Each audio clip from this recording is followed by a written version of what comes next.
Salam dostlar. Bugün sizinle unsuz, şekersiz dietik şirniyyat resepti paylaşacağım.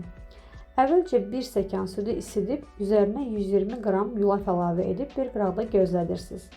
Daha sonra 2 ədəd dəymiş banan, 1 yumurta, 40 qram kakao, vanil və qabartma tozunu birlikdə qarışdırırsınız.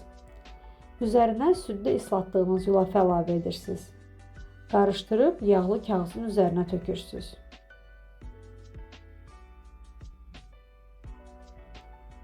Sonda üzərinə sevdiyiniz çərəzləri, şokolad qırıntılarını əlavə edirsiniz və sobaya göndərirsiniz.